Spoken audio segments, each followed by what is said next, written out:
Leeds United made the most of their second chance in the European Cup against Stuttgart, the team they say has more foreign reserves than the Bank of England.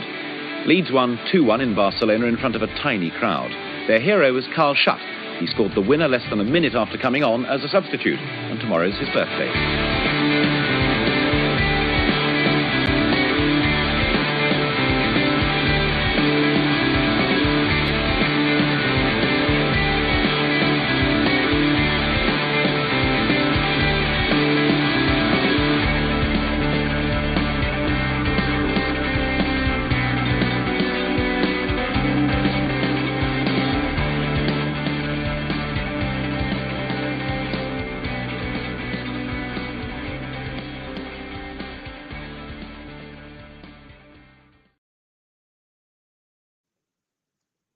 Good evening, morning, night, day, whatever time you're listening to this podcast, and welcome to the Talking Shutt 188. I think. I don't know. Missed 2 weeks, so still jet lagged. You're still in Miami. You still what time for you is it? Yeah, I wish I were in Miami. It'd be 7 o'clock now. But I can't even work out the maths. 5 hours behind that. You're still not attuned to the Yorkshire climate. No, yet, I'm still struggling with the jet lag a bit. Yeah, brilliant 2 weeks. Good. And what have you taken time away from Leeds, or have you been fully invested in the madness that has been because Watford and Norwich? No, because my mobile plan doesn't have any sort of sometimes you can go away and you can pay £6 a day for data, and you get all your data from home and stuff. Mm-hmm. I'm with Smarty and they don't have anything like that. So I literally my phone with no connection at all, apart from Wi-Fi. If I went to a bar, so I went on a cruise, go onto land, you can connect to Wi-Fi and whatever. And it was literally half an hour having a drink in Starbucks or something like that you could thingy. So yeah, I didn't really keep up with a lot, to be honest. Apart from the odd results and stuff like that, you check and yeah. I think the last time that I had to be surprised by a Leeds result, I was flying to Dubai, and we were playing Norwich, and I remember taking off with so much optimism. I think it would be Bielsa's first season. So much optimism, and I landed, and the first thing I did was connect to the Wi-Fi, straight onto Sky Sports. We lost 3-1. So I just can't do it anymore. I have to know. Yeah. I don't know what it is, but I always feel like Leeds are going to do better when I know what's going on. Does that make sense? It's I don't like not knowing. I don't like waiting for notifications to come through. Yeah, especially because you're a season ticket holder like me. You used to go, especially home games. You used to go into every game, and it's weird when you're just not there. So before we get sort of started, I want to ask the chat to sort of put in what's the weirdest sort of situation you've been in to watch a Leeds game. So because I were in Miami, I were on a cruise. So the first week when we played Southampton, we'd come back to Miami for a day, and I was looking around trying to find places for Wi-Fi. There was a place that had the game. Had Chelsea playing Brentford that game? Yeah, Chelsea were playing Brentford, and a place had that on. And I said, "Have you got the Leeds game?" He said, "I can put it on." But the people I was with didn't want to sort of sit in a bar at that point. Because 10 o'clock in the morning in Miami, they want to go out and walk around, which fair enough, you're there to sort of do that. So then we ended up going on, there's trolley buses that go around South Beach in Miami, and they had Wi-Fi. So yes, we'll go on these. So I'm sat there scrolling through Twitter, going 1-0 up against Southampton. I thought, yes, this is brilliant. And then I lost Wi-Fi for a bit. And they scored in the second half, so I was a bit disappointed when it got to the sort of the full time, and I checked the score. I think that's the difference though, because there's no context. So yeah. I probably consumed and digested Southampton completely different to you, because I saw us come out flying in the first half, quite impressive. And then, I kind of gathered that from Twitter that we'd started all right. But it's just like you say. It's going back to my point of what we're saying is knowing. It's you can sometimes. I guess the result can throw you off sometimes when you don't know, if that makes sense. You could have not watched this Watford game, and after the game, see 3-0, and thought you've missed a Marsch masterclass, which I can guarantee you didn't. Well, that was going on to that one. That was sort of how it happened. So we went. We were back. There was the last day in Miami before I could fly home from Miami on Saturday. And we went on a tour to the Everglades. So we got to sit on a coach for a good hour and a half, sort of going to the Everglades, which had Wi-Fi as well. So I was buzzing with that. So I was like sort of checking the scores and everything. We got to the Everglades at about half time, and we were going on on one of them boats, fan boat things that shows you all crocodiles and alligators and stuff like that. And so I missed the second half. So as soon as I got to the main bit, I was logging onto their Wi-Fi and saw 2 goals in the second half. It was 3-0, finishing 3-0.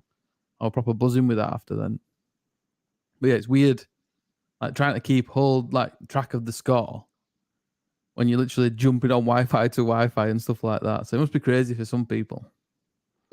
It is, but it's not. I'm not going to say you missed a classic. I'll be honest. It would definitely.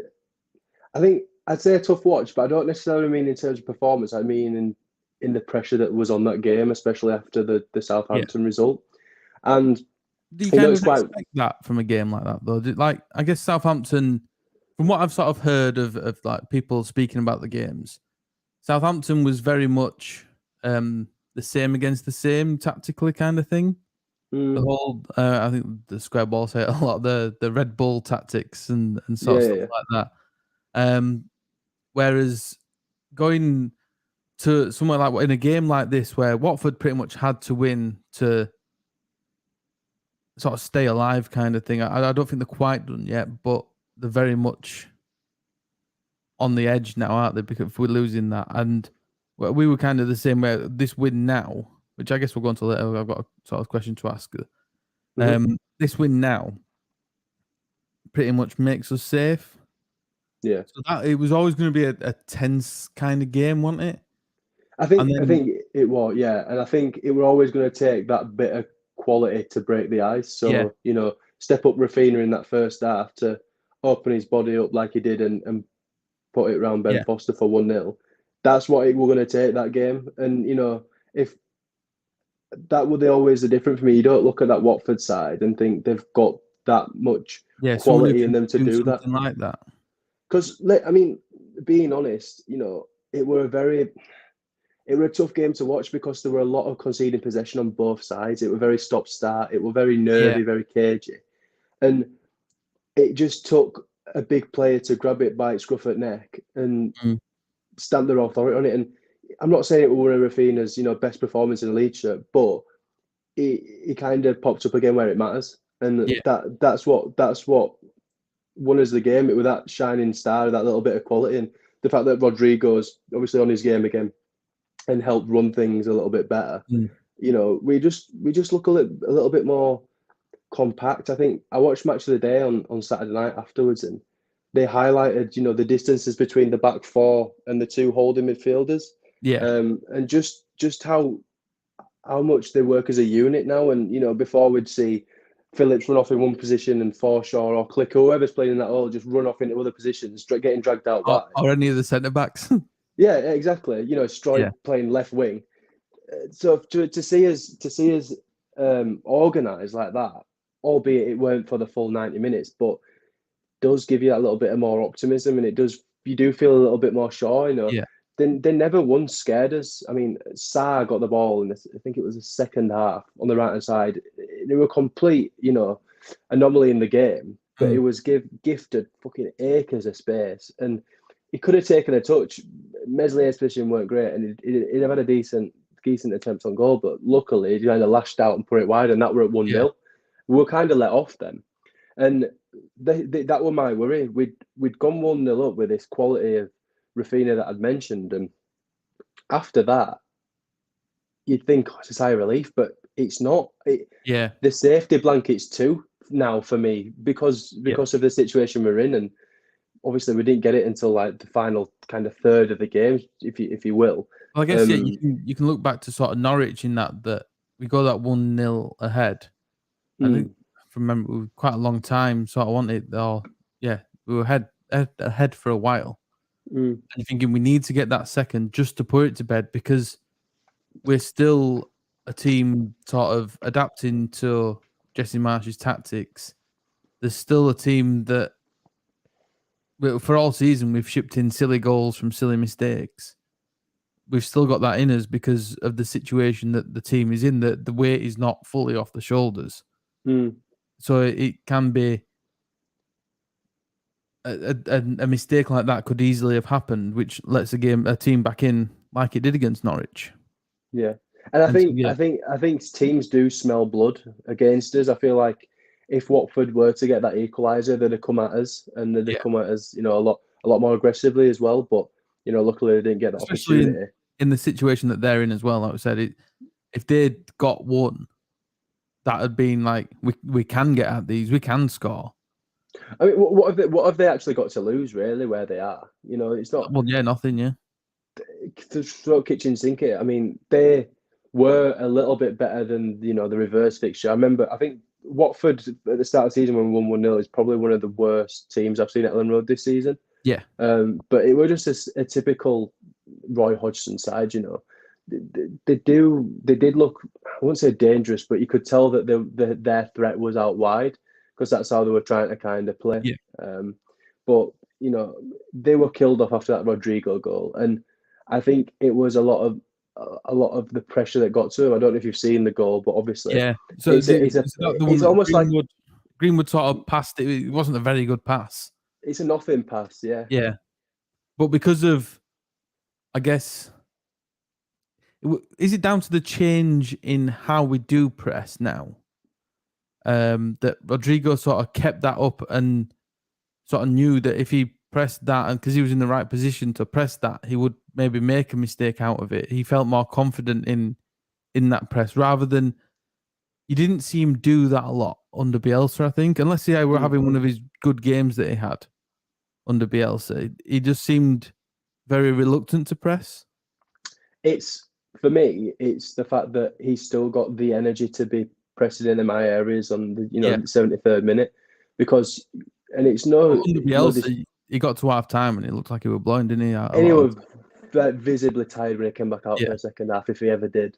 Yeah. So I do think it's that bit more, intelligence and managing the game from that side.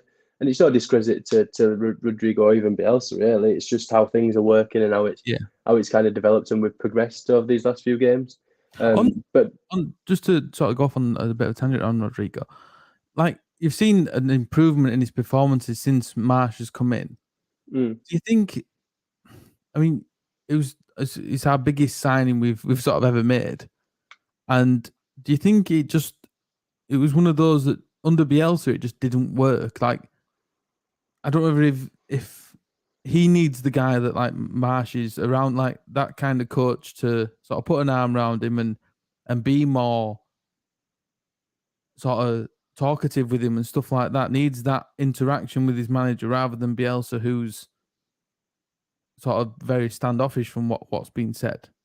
Yeah, I think I had a conversation with Gary about this last week on last week's podcast, and I agree with him, mate. 100%. I feel like there's maybe a few players in that group who respond better to that kind of management. The praise and the well dones and the keep going and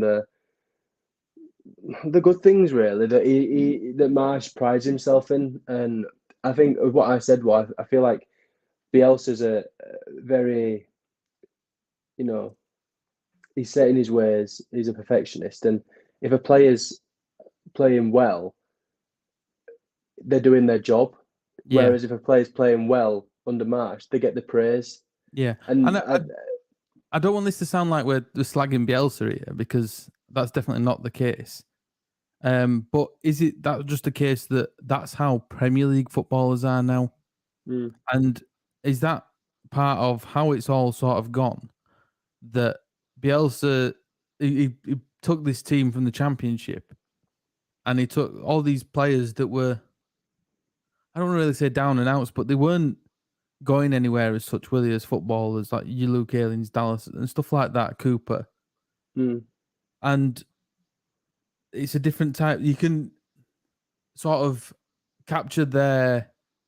You come in like someone like Bielsa comes in and you capture the. Like I can't think of the word that I want to say. That like they believed in Bielsa and what Bielsa wanted to do. Mm-hmm. But once you get to a higher level, it then that doesn't work as much when you're bringing in players like top class players like Rodrigo, like Rafinha. Mm. Does that then make it, if it does start to go, because it went wrong a few times before in the Championship, but we always seem to drag that sort of back because these players believed in Bielsa. But is there more of a different influence there now because we are the Premier League, because there's other people around in this league? And is that part of the downfall as well? I think a good dressing room buys you points in the season. I think it Yeah. does. And I think there's always been a good dressing room, but that group of players found themselves in a very tough place. And I think there's only so many times that you can say, keep doing what you're doing and it'll come. They've gone through so many stages with that with Bielsa, and do you know what, the outcomes have got better, but Yeah. when you're really stuck in it and you're really down and out, I feel like a different approach may be needed. You know, big players like that, sometimes you need to kind of look after their egos in a way. Yeah. You look at the dressing rooms, maybe like City and Liverpool, and you see how Klopp and Guardiola interacts with the players, talks about the players, how they are, you know, how animated they are on the pitch, and you There always was see them one laughing and joking. on Sunday that sort of just really struck out to me actually with Pep, and it could have been Cancelo, and he just kind of had a word with him outside at pitch and sort of patted him on back and gave him a slap as he were walking off. And I just thought you don't see that from Bielsa, and maybe that's maybe where it, like I said, kind of went wrong in the end for Bielsa. They didn't have that. He always. I don't want to sound like I'm hammering him, but I just like with everything that's gone on. I guess we could probably discuss now about the Jesse Marsch, what he said this week, of the overtraining thing, and I feel a bit 50-50 about it because I guess in a way the fan base didn't want to accept, and me myself, I'm saying that as well, that at the end of the day they probably were, and that was the problem. That if you're working hard at something, and anything in life, I guess, and you're working hard and working, and you're not getting any rewards from it, it's easy to start becoming sort of disillusioned with it quickly. Yeah, and I guess that's what. Go on. No, I'm gonna say it is, and it's not just a year or two; it's like 4 years of it, and Yeah. it takes its toll not only on your body physically, but on your personal life. You know, you're not at home as much, and yeah, you know, people can argue that footballers get paid so much money, but the human beings going to do a job at the end of the day, you know, Yeah. they are not, you know, they don't choose how much they earn. They don't, you know, they don't always demand the wages, so to speak. But you know, when they're giving up so much on top of everything else, and the physical strain, and then the output's not coming, and the results aren't coming, then you've got to ask, you know, where do you go from there? Everybody who is a genuine Leeds fan will always love Bielsa for what he did, and will always be mesmerised by how he opened his eyes to football as a whole. It's not just Leeds United; it's just football as a whole. You know, I think Leeds fans have become snobs in a way of how they view football now because of how good we've had it, how good we really had it for that 4 years. But it's just not sustainable. And I'm sure, you know, if you look into it and you research into it, and you know, I haven't, but I would like to look into it. You know, what would the effects if Pep or if other top managers were to outstay the welcome? You know, would the same thing happen? Because you don't know. Do you know what I mean? You don't know. I guess the luxury of like Pep and Klopp is the stay will never be outstayed because they can always just go and buy. Yeah. Excuse me. They can always just go and buy another load of players. They're like, if Pep wanted, he could go buy another 2 left backs, another whatever he needs to buy. They spent 100 million on Grealish this year, and he's not even been one of their better players. And then the same with Klopp, he goes and buys this Luis Diaz, is it the winger? Yeah, and stuff like that. They can easily bring in people like that. I mean, how many times has Klopp sort of recently sort of tried to change the Firmino, Salah, and Mane sort of thing. You don't see them play as much together as much anymore. Granted, Yeah, Firmino's been injured, has he? yeah. But yeah, it's all about evolving, isn't it? And I guess that's where it went for Leeds. We stopped evolving, and maybe that's down to the board as well, that they've not bought the right players to evolve. Mm. But could you evolve with how Bielsa was working as well? I get, it's one thing we'll never know, and I think each week we think that the topic of Bielsa is going to be put to bed. It's not. No. But going back to the original point you made about Marsch and what the comment that he made, you can look at it two ways. Is it probably the thought of the majority of fans? I think so. But on the flip side, you look at Bielsa put in that position. Would he have done the same thing? Yeah, And different, but yeah, but you look at. I'm going to stick up for Marsch a little bit and just say, look, he's new to the Premier League. He's American, so all the media stuff is kind of what he's used to. You look at media in American sports. There were times where after NFL, NBA games, where you get journalists in the locker rooms afterwards interviewing, straight off the bat. So it's something that he's used to, and maybe just a little bit naivety, and I'm sure the board maybe probably rub it. I also kind of thought that maybe that the situation he's come into, I mean, it's not a situation he, I guess, wanted to come into like this. No. If he was going to come in the summer, he was going to come in the summer. It was fresh, and then, but he's been brought into this, and I guess he's taken a lot of stick of what as well. So maybe that was his part in saying, "Look, I've come into this with all these players that are done, like they're absolutely knackered." Mm-hmm. He's having to, in the first few weeks, and this 2 weeks are probably really good for him, the sort of bit of a break, along with the international break before that. But yeah, I guess he's come in, and I bet he's not had the same team to be able to be picked for the, granted Bielsa didn't, but that wasn't Marsch's doing sort of thing, but he's not had the same team to be able to be picked because of injuries, because players are that worn down because of how they've trained. And I guess it's a frustration for him, and he's wanting to work on doing his style of football. I don't think we're fully getting that because he can't, because everyone's injured, or like I think he said Melier didn't train all last week or something, or since the Wolves game he's not properly trained, but he put himself forward for the Watford game. But that's like, would you have seen that under Bielsa, or would it be no, you're out sort of thing? I think it's definitely, he made the comment on TalkSport and they made a meal of it, which they were going to do. It's something that he's already alluded to before. If you look back at his, some of his first press conferences, he hasn't directly said it, but he's definitely hinted at that's why, and to be fair and credit to him, he also took the blame for bringing Bamford back too early as well. So, he's not always trying to pass on the blame. He's not trying to point fingers, I don't think. I think it's just a comment that he's made that it is facts, let's be honest, it's facts, and it's been blown up completely out of proportion by an outlet looking for outrage. And in the world of social media, everyone seems to think they have to have an opinion on something now rather than just let it go over their heads, which it did for me. I don't look at it, and I didn't look at it and think, right, I need to have an opinion on this. Am I against it or am I for it? It's all right, I can get part of the argument, but I aren't too bothered. It's there's certain people who feel like they can't like Marsch because they're like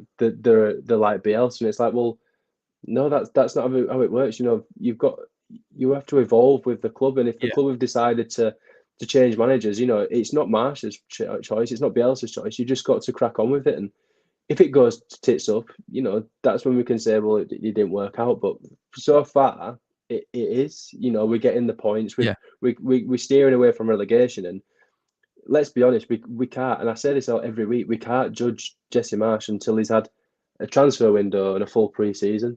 Yeah. And if we come out next season in the Premier League and we have a really slow start and there's no signs of getting any better, then fair enough. But that's when we can start talking. That's when we can start making judgment. But you know, we've seen changes now. It's not working, you know, to its full potential. But it's got us out of a sticky situation. You know, we're a lot more aggressive. I think. I don't think we're as pure. We take the fouls. We foul a lot more.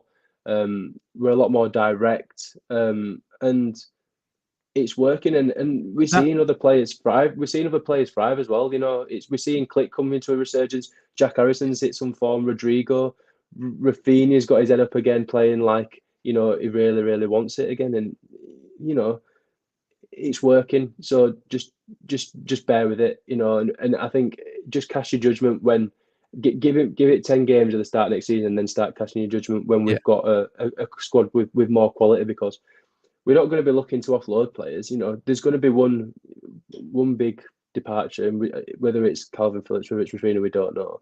But there's going to be one. But with that, helps us build a squad that becomes more sustainable for the future. Because even if you look at the average age of the squad, you know, it is an aging squad, albeit we've got implemented, you know, 23s in there. But the majority of the players, you know, Cooper, Ayling, Dallas, the players who have dragged us into this position now, they're on, you know, the back end of the career. So they need replacing, and they need replacing with real quality.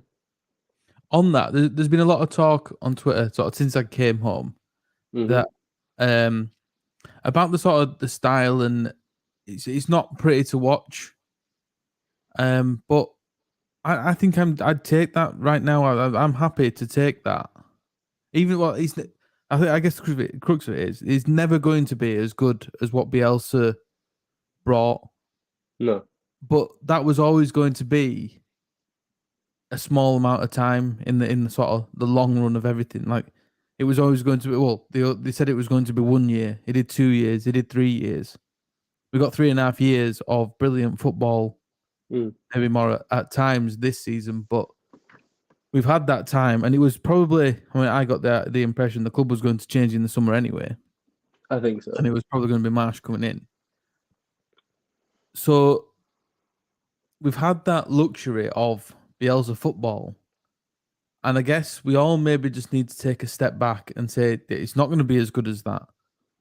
Because, and that's maybe how the Premier League is as well, because you get these kind of games, mid-table games, and this is where we need to be aiming, I guess, that like your Palace versus Southampton and stuff like that, Brighton, I suppose they've gone on bad runs this season, but they're sort of up there mid-table-ish, that we need to be sort of looking at now and saying that's where we need to be the next 2 years, and then move on from there. Bielsa was always going to be the one that he overachieved. Maybe last year was an overachievement. And maybe that sort of put us in a position where we thought, all right, we can maybe go a bit higher than this. And obviously that's not the case. So we need to sort of take a step back and reevaluate where we think we should be. I do believe that Leeds United will be maybe a bit higher than mid-table because of the sort of finances behind what we can attract as a club and the players we can attract as a club. That although all them years that we're in the Championship and League One, and we said if someone came in and took us up, they would reap the rewards because of the fan base, because of the history, because of everything. So that might sort of raise us up a level, but I think we need to be looking at at least comfortably saying we're a mid-table Premier League side. If we can get any better than that, that's great. But as bar needs to be 13th to 8th-ish. Yeah. And if that's games where we like games like Watford where it's awful, but we grind out a point and a 3-0 win, does it really matter? I mean, obviously you want to go to football and be entertained, and we've had that.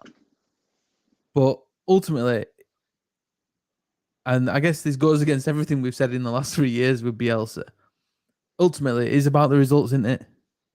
Yeah. And yeah. If we're getting them and it's not as good as what Bielsa is, then can you really complain? And how many relegation threatened sides have you enjoyed watching? You know, honestly. We're putting in enough to get out what we need at the minute, and that's all it takes. And there will always be a question of how is it going to be in the future and how will it compare to what we used to. But I don't necessarily think it necessarily means it's going to be unattractive. I think if you want to go watch any of Jesse Marsch's Salzburg teams in the Champions League over the last couple of years, to kind of get an idea of what it'd be like with a better caliber player in a high standard, then maybe that's how you need to look at it. And they do play They still had games like they beat Liverpool, didn't they? And they had some really good Champions League nights and stuff like that. They were a team that I'm not saying it's going to be dull all the time.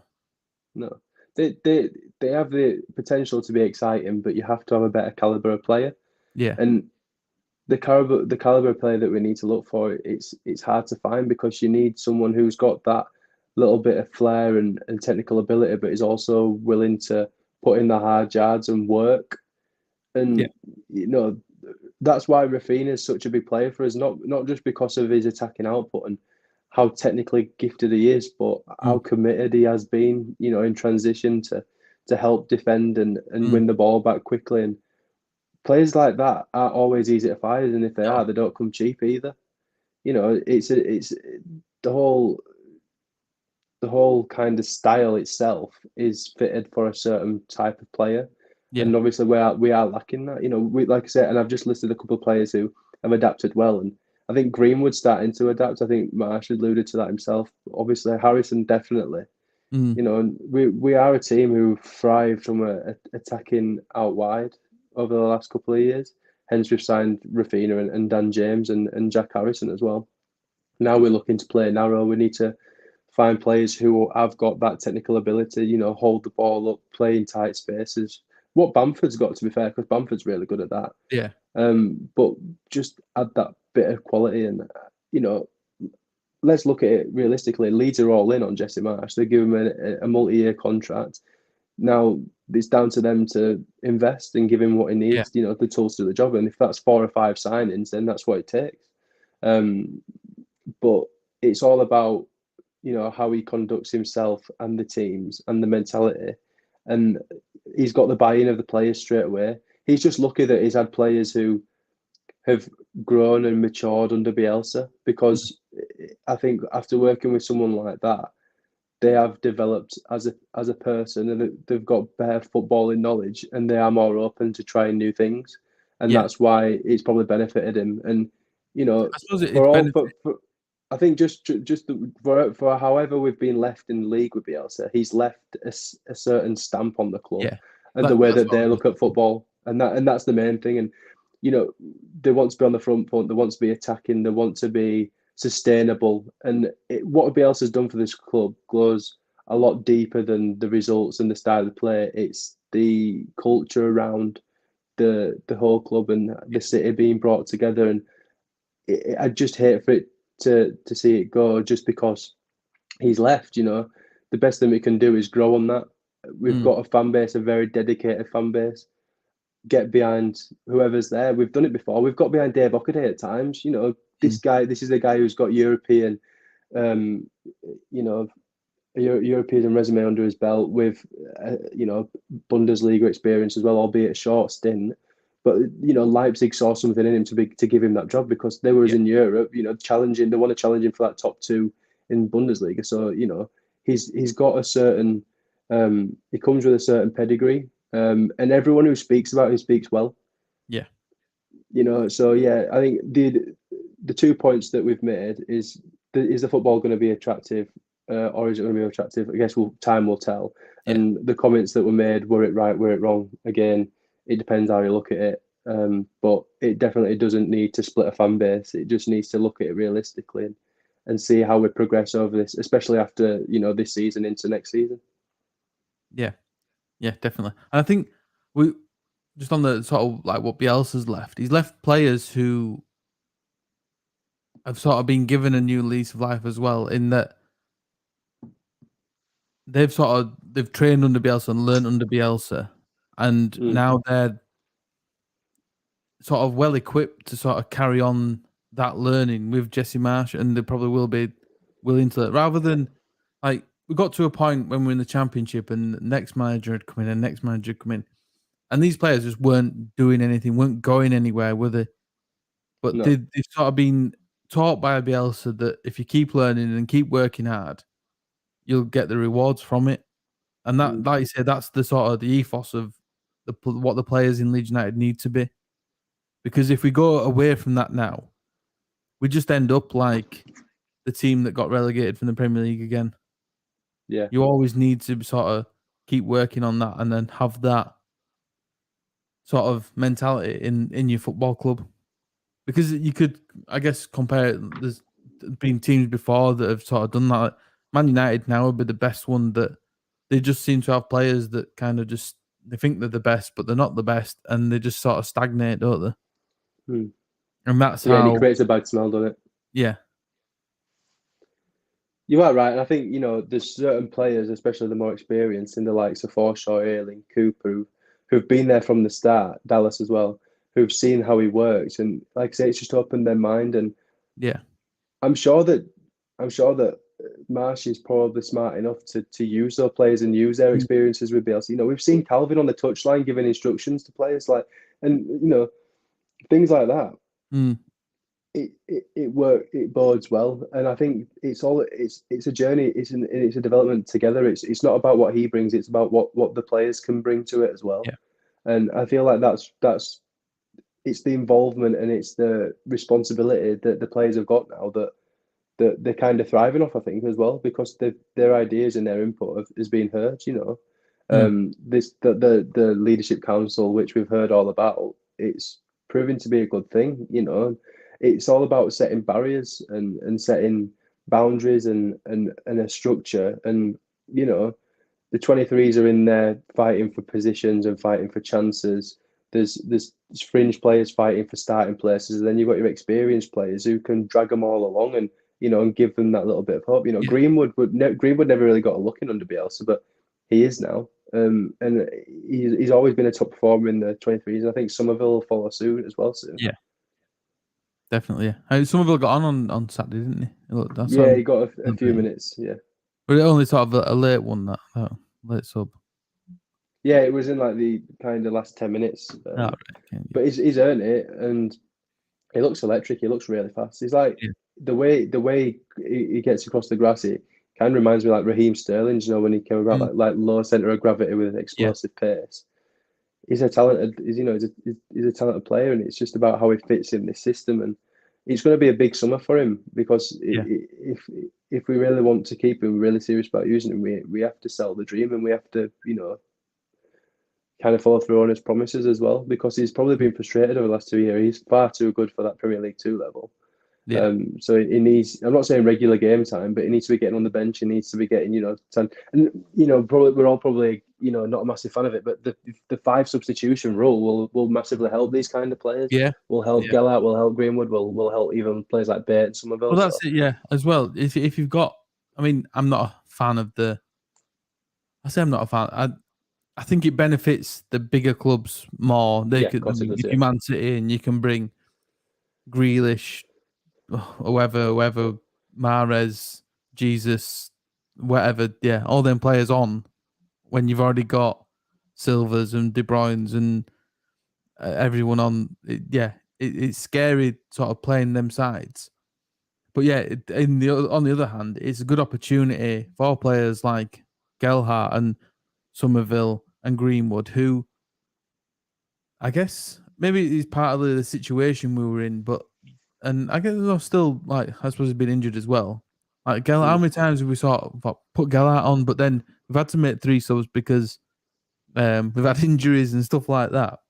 Yeah, I suppose like if we had 5 subs this season, granted they'll have all been like 6-year-old, we'd maybe see more of them players, and maybe they can make more of an impact in playing and show that they are worthy of doing that. Like they are. Greenwood's done now, Somerville's done now, obviously Joffrey's done throughout the season. So I think go on. I was going to say, I think with the rule, like, I think they could have implemented it better. Maybe the extra 2 substitutions need to be like homegrown players, under 23 players, however you want to do it, just so that there is actually a benefit to it. And I'm sure that the likes of City and Liverpool and Chelsea will find a loophole. They just said, "No, I'm all right with that." but it's I guess they still could. I mean, I guess if City have Foden on the bench for that game, you could bring Foden on, or something like. I guess there'd be ways around it, but yeah, as I was and saying with Chelsea have the Liverpool, you've likes got of like Loftus-Cheek and 1,000 other academy products who are probably out on loan at the minute, who won't be able to go out on loan next season because of the new rules. So yeah, and I suppose like Liverpool, the Harvey Elliott, the is it Lewis? Okay, the centre mid, Welsh centre mid. yeah, I know what you mean. Yeah, Curtis, they've got a few good players as well, haven't they? Yeah. So to move on sort of from the Watford result, are we now safe? I think if you look at how the results went this week and Norwich beating Burnley, I think we are, yeah. I think we are. And I think if you can look at the likes of Brentford and Newcastle and say they're safe, then you have to say that we are too. Yeah. So we're is it 9 points off Burnley now? Yeah, 9 points. I mean, I think are we closer to like the top half of the table than we are relegation now? Yeah, so we're 3 points off 12th. 7 points off 9th. Leicester in 9th. They have played 3 less games than us though. So right, for example, we're 4 points behind the Crystal Palace, who are having a fantastic season under Patrick Vieira. They've played 1 less game than us. But do you know what I mean? It's like if results were to go our way and we were to go on a run, we could quite easily find ourselves finishing 14th, 13th, and be like, well, do you know what? It's ironic. It's ironic because do you remember the season we went up and we were all kind of like, because of the outbreak, it was like, oh, it's going to be tight, we're just going to scrape it, and then we ran off with it with 10 points, and it's almost kind of identical to that in a way, that we thought we were going to be a battle, whereas and not saying we're not in a relegation scrap here, but we've done ourselves a big favour in the last, or the 10 points in the last 12. Yeah, unbeaten as well in four or 5 games now. So, and that mentally going into games, mentally that'll help. Obviously we've got big games against Palace, Chelsea, City. And arguably as well, I mean, there's an argument to say we've dropped at least 4 points in that we probably should have beat Leicester, and 2 points against Southampton as well, which, from what I've sort of read and heard, we probably should have won that game as well. I mean, you win them, and then we're up there with teams like that, aren't we? 4 more points. I think we can. I do think we can breathe now, and I think we can start. It's weird because the Southampton game did feel like an end of season game, if you know what I mean. I had that kind of feel about it. But if anyone's in trouble, Everton, I mean, they are really, really poor. And but then I was really annoyed at the weekend with the result against Man United. But how many times can they do that now? I mean, they've got a big sort of run coming up. They've got have they got a game this weekend? No, they ain't got a game this weekend.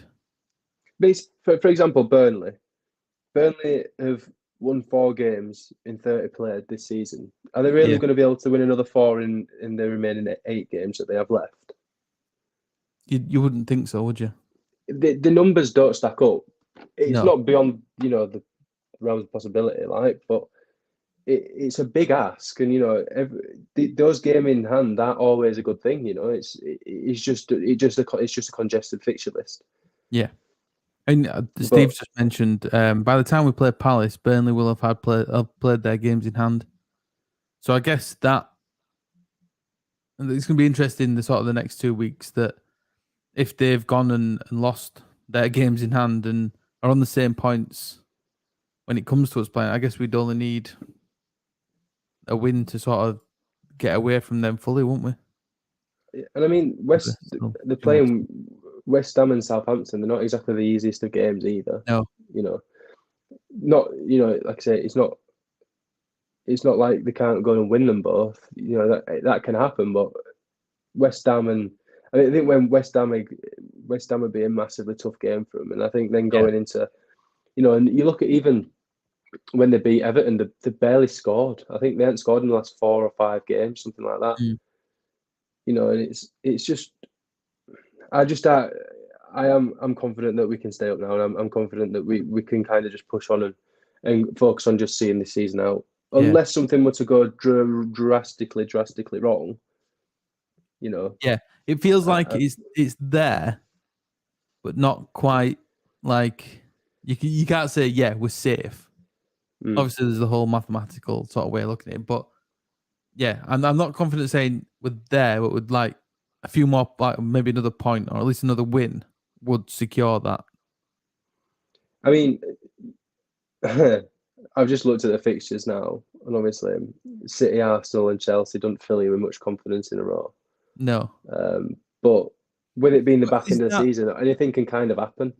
Yeah, and is that like, I guess we're going into it with, we don't know how we're going to play against these kind of teams as well.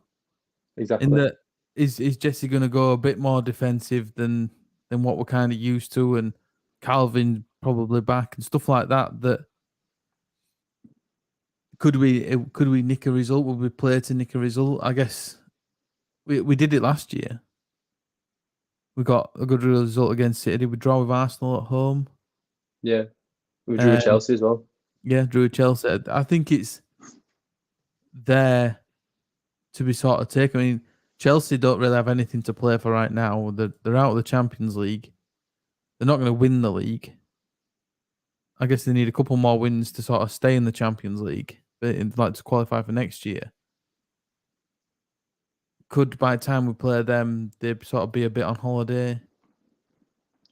It's just I mean, if you're going to stick your neck out online and you were asked, "Are we staying up? Yes or no?" on the spot, what was your instinctive reaction be? As it stands, yeah, I think we're pretty much there. If yes or no, it's a yes. Because, like I say, you can't see Burnley getting the results. I don't see Everton getting the results. It's going to be between them two. I think that says it all, mate. I think that all we need to do is focus on, and even if we can grind out, 4 points out of those next 4 games, I think that'd see as well. Yeah. So sort of going on from that, I was wanting to have I guess we're getting to the end of the Premier League season now, and I want to sort of just look at where it's going to go. So this weekend you've got Spurs, Brighton, Man United, Norwich, Southampton, Arsenal, Watford, Brentford, Newcastle, Leicester, and West Ham against Burnley. I guess we're keeping an eye on West Ham against Burnley, which is the it's not even on Sky. It's a 2:15 kickoff on Sunday. I guess that's the only one we're really looking at now. Maybe Watford and Brentford, but I think Watford are kind of pretty much gone. Yeah, I think we kind of sealed Watford's fate, to be honest. And they were so poor. Yeah, like really, really poor. You don't see them getting out of it unless there's some kind of drastic turn of events. I think it's just weird. I think because we're so invested, I think even if you asked from an outside perspective, do you think Leeds United are safe now? I think majority would say, yeah. Yeah. And the table will unfold how it will unfold, but I don't feel like I'm on relegation watch anymore. I don't feel like I'm actively watching and seeing who's playing who and where people need to drop points and where people need to gain points. I feel like our fate is in our own hands now, and it's all about just grinding out the results to the end of the season. It'd be nice to get 2 wins on bounce at the end of the season against Brentford and Brighton. Yeah, and just to kind of give that little confidence boost going into end of the season. But we have been royally shafted with the fixture list at the end of the season. Like, don't get me wrong, but we said that last. I mean, April. Like I said, April last year was bad. Tough. Yeah, and we got through it okay, didn't we? So I guess it's just kind of we've got to play them. So we'll see what happens and see what Jesse's got in that sort of respect of if we're gonna. We have changed from Bielsa, but I guess the whole idea of it is that we've become a bit more defensive in games like this, and all them things that people have said, like you need to go to bigger teams and sort of defend better and stuff like that. Let's see if that's true. If there's a way to sort of do that and we can get the results, it'll never be as good as Bielsa in that sort of respect that we went and got a result at City and playing like, I suppose we defended quite a lot anyway in that game, but playing how we played under Bielsa, and I'm quite intrigued to see how Jesse approaches them games. Yeah, me too. At the end of the day, I think his team talk's done from the previous game as well, a 7-0 defeat. You know, it's going to be against a sellout home crowd. But if you're Jesse Marsch, do you go into a game like that and say, well, last time out, you got spanked by these 7-0? I don't even think that comes into my thoughts. No, I don't. If we'd say, I don't know, I can't think of a result. If someone's come to Ellen Road and they've nicked a result last minute in a game we should have won. Say like we were playing Norwich and Norwich came to Ellen Road. We didn't score that last minute goal and then we had to play Norwich again. That'd be like, yeah, they came to Ellen Road and nicked a last minute goal. Don't let it happen again. Go beat them. Go sort of thing. I think when City beat you 7-0, I think it's one of the things you have to sort of say, hands up and sort of move away from it. Like, forget about that one. No, what I'm saying is when I say his team talk's done, I mean like he's got the perfect learning platform from that. He can look at that and see where we can even, minor gains, and I feel like the team at that time didn't know what shutting up shop was. They didn't know how to just sit and defend because it wasn't the Leeds United way back then. I don't think they knew what defending was in that game. I don't think defending were even in the vocabulary. In their own, as tough of as a watch as it is, you have to hold your hands up and say that not many teams in the circumstances that they're in are going to go to probably one of the most exceptional Premier League sides in history and try and play against them. It backfires. It we're always gonna. That were the risks that we were always running under Bielsa, but we still did it, and that's where they were lauded upon so much. But it's the perfect game for him to look at and to see, where we can tighten up, what we can do, and I'm not saying I'm confident of getting anything out of it, but like you say, it's definitely an exciting prospect seeing how he approaches those games for future kind of reference. Like you mentioned his game in the Champions League against Liverpool, 3-0 down at half time. Yeah, they got beat 4-3 in the end, but they came back 3-all. And I think it's just he's got that like inspiring kind of team talk in him. Yeah, when it matters, I think, and yeah, it's hopefully we can get a bit of that and nick some points.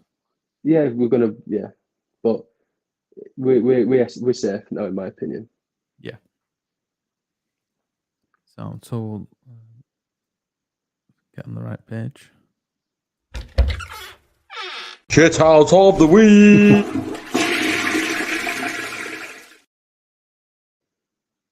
So shit out of the week this week. I didn't know what to go with really because, like I said, I've not been here for 2 weeks. The first one seems to have been all over the news. Cristiano Ronaldo smashed someone's phone. And I've only seen slight clips of this. Just what? Why? I mean, This is why he will never be as good as Messi. As liked as Messi, because you never see anything like that. He's a petulant child. He lives up to his name. He always, he cries when things don't go the right way. And for me, that just kind of sums him up. He can't, when the going gets tough, he just runs away. Do you know what I mean? Yeah. He's the worst possible player that they could have brought in to try and make things better. Because as soon as the fans turn, which they have there, he turns with them. He's no interest, and I'm sure United fans will tell me until cows come home that he's the best player in the world and that he's the biggest signing they made. But he's probably one of the biggest flops this season. all the expectation. Yeah, he's scored big goals and he's assisted a few, but has he really made them better? Has he really got them challenging again? And to storm off the pitch after a 1-0 defeat to Everton and smash a fan's foot, and I think it just kind of sums up their season and sums up him as a person as well. Yeah, definitely. Yeah. Although I think the next one's far worse and a little bit more cringe. So yeah, the next one is, and I've only just seen a tweet of this. Jean-Philippe Mateta of Crystal Palace has asked Crystal Palace fans to shout "boom" when he kicks the corner flag after a goal celebration. And I feel like this is one for you to open up on, Ben, because it's something that you detest. How's football got to the? I mean, I can see how it's got to this because it's all about the sort of the sound bites, and Ronaldo's done it with his whatever that shit is, and I don't understand why you would come out and ask that. Like, maybe if you watch someone like, I guess Ronaldo gets away with it because he's Ronaldo. Yeah. And everyone follows that because he's Ronaldo. Now, this is a player, and I don't know Crystal Palace a lot, but I don't think he's like even a starter for Crystal Palace. I mean, he's definitely found form in recent weeks, and he has been scoring goals, but I feel like they might have gone to his head when he asked this. And I mean, Crystal Palace is probably one of the better atmospheres at Selhurst Park in the Premier League, and I can't imagine it happening. I mean, what would you react if Bamford said, "Oh, every time I score, I want you to say boom when I kick corner flag"? You'd be like, "Fuck off! Don't want you to score."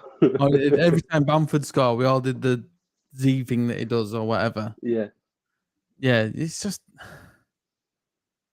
it's like, I guess like someone doing like a Fortnite dance or something like when they score. It's just, I don't get it. Like cheer and jump around. Like, I mean, as Leeds fans, we're going about with the limbs videos and stuff like that. I mean, that's what you should be doing when you're celebrating a football goal. Not all. I mean, have you seen the picture from Watford?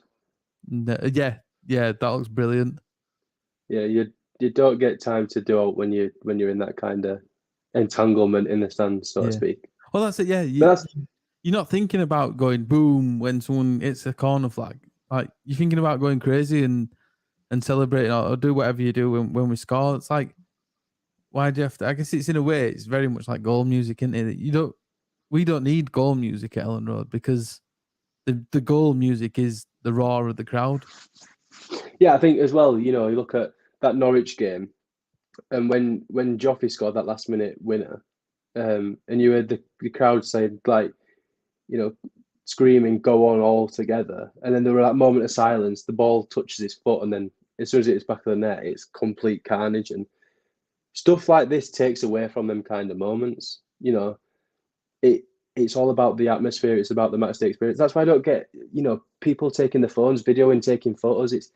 My phone at a matchday stays firmly in my pocket, and it's all about just enjoying that, because it's memories. How many times have we sat down on Talking Shutt and talked about the memories and the memorable goals and atmospheres, and they're not documented in his phones. We don't have videos. We don't have pictures of it.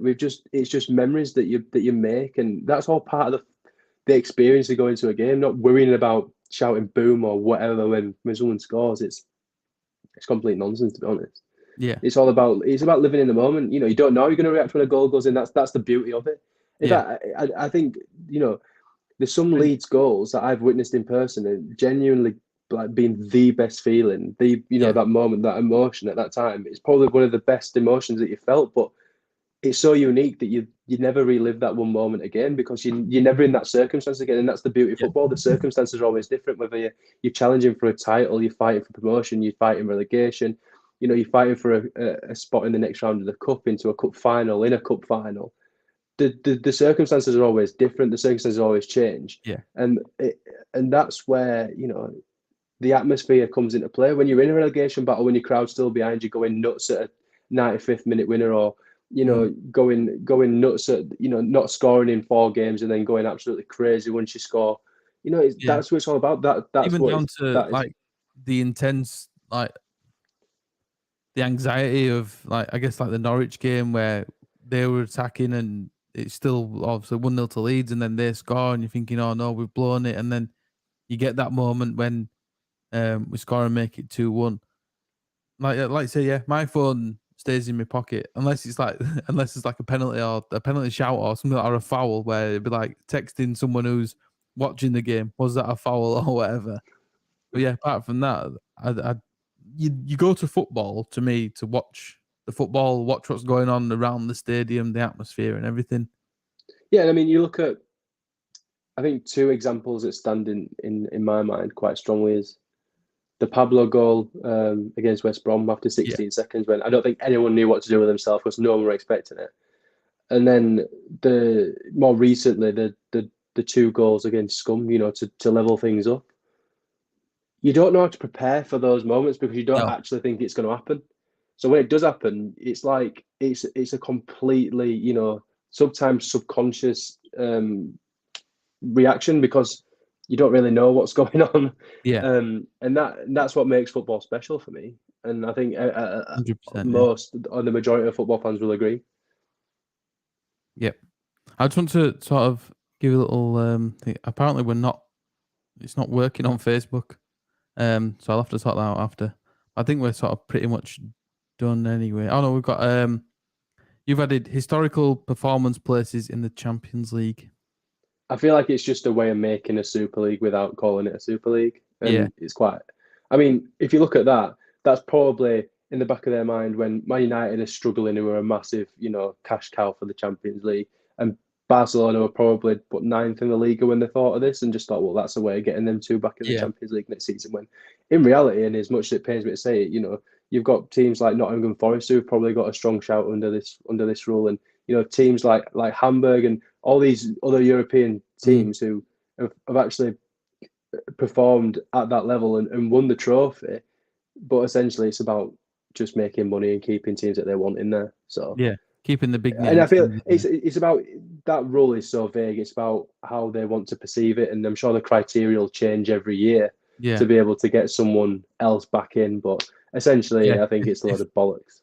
If let's say Chelsea finish 5th or whatever, so it'll be, if your name begins with a C and you're in London and you're playing blue, you can be in the Champions League.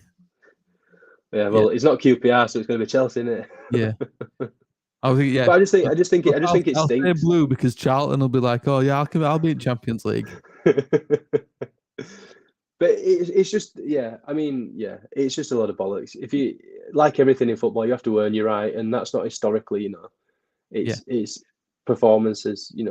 Is a team going to get promoted from the Championship because they've been in there too long, or relegated because they've been in there too long? It's just not how it works. You earn it, don't you? So that was my shout. The whole thing with the t-shirts after the Super League thing last year, earn it, and that's what football is all about, isn't it? Yeah, but I think after our discussion on Mateta's demands from Palace fans, he's won it, hasn't he? The winner. Just on the Champions League, what's your thoughts on the away goal rule being scrapped? See, I like it. It's weird. It's a weird one because it's not really. I don't think it's changed that much. I mean, would Atletico Madrid have gone for it more against City in that fixture if they were to get an away goal potentially? But I guess it just kind of ruined the excitement, and it kind of gives teams that kind of chance to sit back and absorb the pressure and just kill games. And I think it just drained a little bit of the excitement from it. But it is what I think. I'll worry about that once we're in the Champions. Yeah, Champions I guess would it have made a difference last night? I can't remember. No, I don't think it would. But I think it added another dynamic to it that you sort of and especially in a thing like a European competition when you're going so far to a different stadium. I quite like the idea of away goals, but. It's like, even if you're going away and if you're 3-0 down, but you manage to get a last minute goal, it's like, well, you got to come home and 2-0 win sees you through, sort of thing. Yeah. But then, you know, my observation and my example was, you look at how Atletico Madrid played against City. I mean, that was truly terrible, and I wanted to prick my eyes out. Although you have to admire Simeone to be able to do that, and you know, get an elite European club to buy into that, you know, way of playing, because that it's impressive, but truly horrible to watch. Yeah. But you know, they were hoping that they'd be able to get City back on a 0-0 back to Madrid, and then hopefully get a 1-0 win the other end. And obviously, City managed to get that one goal. But would it change things? I don't know. I think you are. I do. It has that dynamic, and it adds that little bit of hope. Like you say, you know, we've seen so many ties where a team of 4-0 down, but they manage to clinch an away goal, and then it does make that tie that little bit spicier, you know, when you're playing.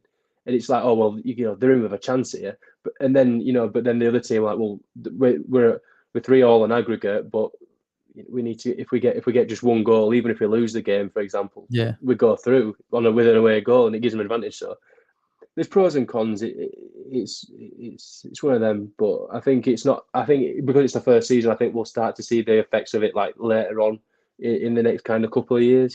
Yeah. As the tactics and the games adapt. Yeah, definitely. So I think that's us done for this week. Obviously, no game until we play Palace a week on Monday.